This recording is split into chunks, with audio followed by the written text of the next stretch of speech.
All right, so you've gone through this decision-making process. You've written out the buyer's decision-making process. If any of you guys are in the SaaS Growth Hacks group, happy to take a look at this. Or I'm sure if you reached out to some other members there, maybe you can DM them or direct message them your optimizer. Just make sure you've changed the title and everything so that it matches your business, so they don't think it's mine. And ask for feedback. Happy to take a look at this. But if you feel confident, let's go ahead and move on. What you're going to want to do is copy all of this here and paste it into this column D here and just change the background back to white. This next step is now what we're going to do is actually come up with the actions in the sales funnel that you can take to convert that customer to sales, to an actual sale. So that visitor to your site to an actual sale. So this is going to actually help you figure out what resources do I need to create? What kind of content do I need? Do I need a good fact page? Do I need to add intercom to my site? What kind of calls to action do I need on my website? Where do they need to be? That kind of thing. So to give you an example, in my buyer's decision-making process, when a CMO researches possible solutions, the actions that I take in the sales funnel is content marketing. I post on Quora, I post on Reddit in our entrepreneur and our startup. I do direct outreach on indiehackers.com because I know there's a lot of software as a service businesses there, and I actually have a post there as well where they can find me. I also do direct outreach on Product Hunt, so I'm like trying to find people at the top of the funnel where they might be interested in having some kind of referral marketing software integrated with their product. And then I also work with accelerator programs. There's lots of startups, lots of software companies in those programs that sometimes might need my service. Then they're going to hear about my products, probably on my blog. A lot of times it's through Quora or on an online community. And I make sure to have really clear calls to action to drive them to their site.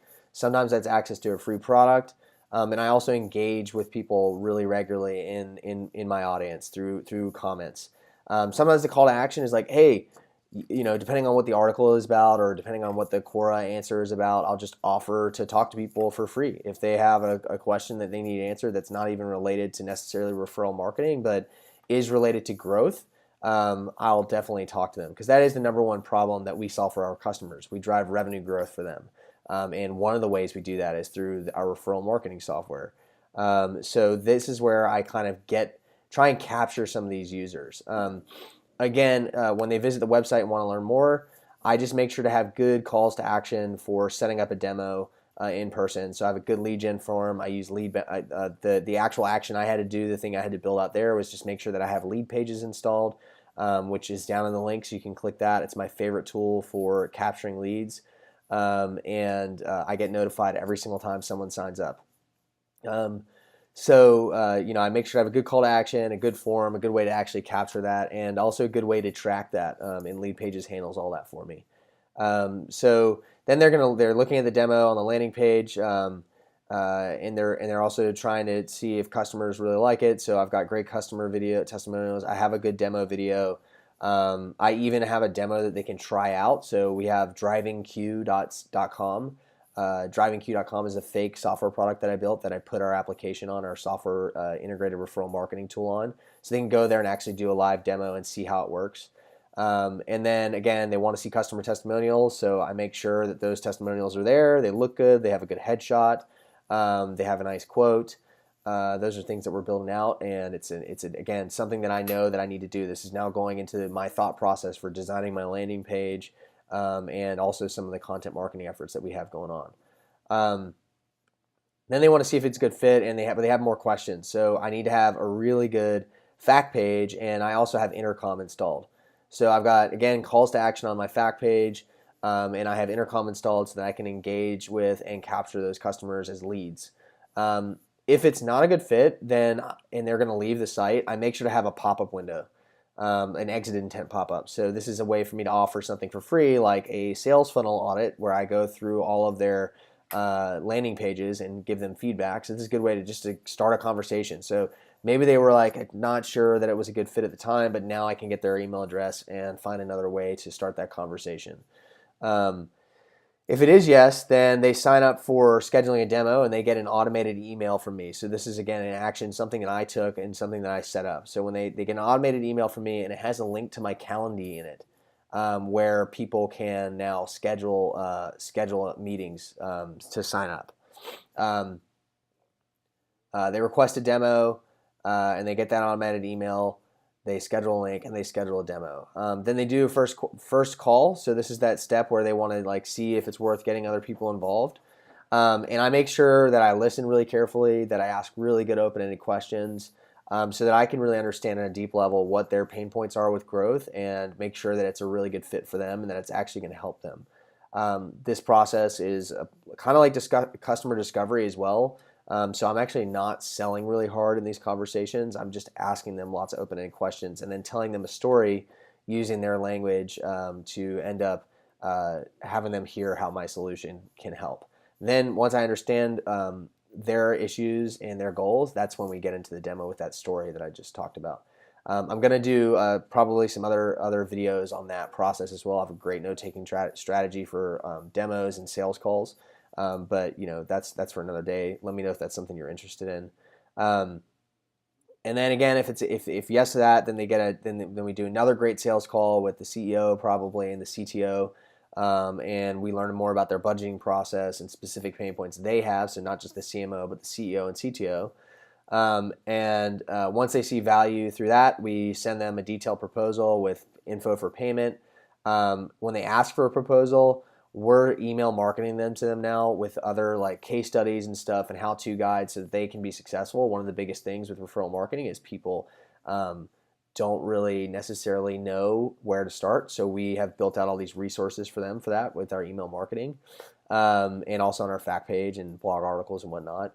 But this is one of the steps in the funnel. This is an action we take to help make sure they get pushed over the line to actually being paid.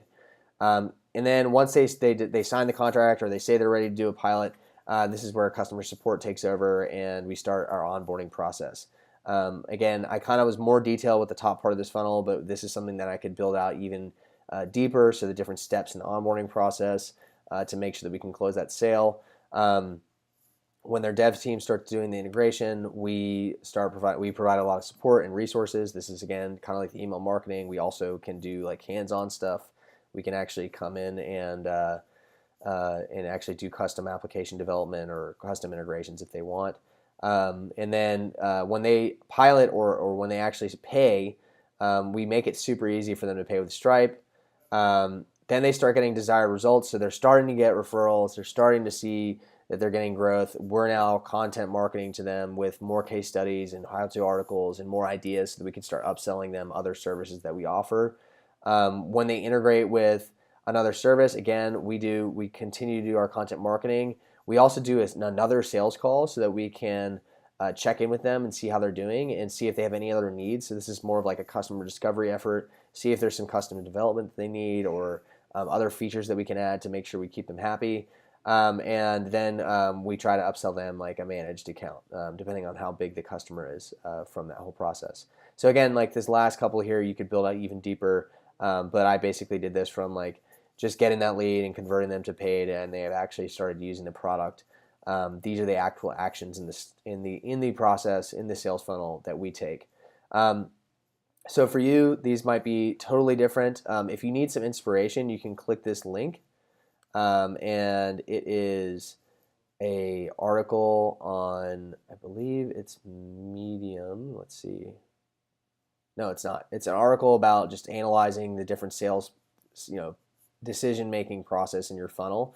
I think it helps to actually do like a flow chart like this just on a whiteboard before you fill out this the actual spreadsheet here. Spreadsheet's more of like a place just for you to document it and keep it.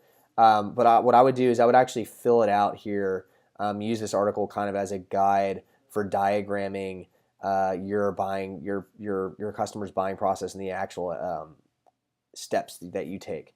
So you can do something similar to this. I highly suggest it. If you don't have time for this, then you can just go ahead and fill this out. But I think having a visual aid here is really helpful. So go ahead and take a look at this article, and it will help you think about how to actually map out this sales process. And if, of course, as always, if you have any questions, just reach out to me. I'm happy to help, and reach out to the community. I'm sure people can help you think of different things you can do at different decision-making process steps in the decision-making process to help close that sale. Next up, we're going to talk about traction. So the bullseye outer ring strategy, which is from straight out of the traction book, and the bullseye middle ring strategy. So taking all the different ways, the 19 different channels, and condensing them down to just 3 different channels that you want to test to get traction with. And that'll be in the next video. I'll see you there.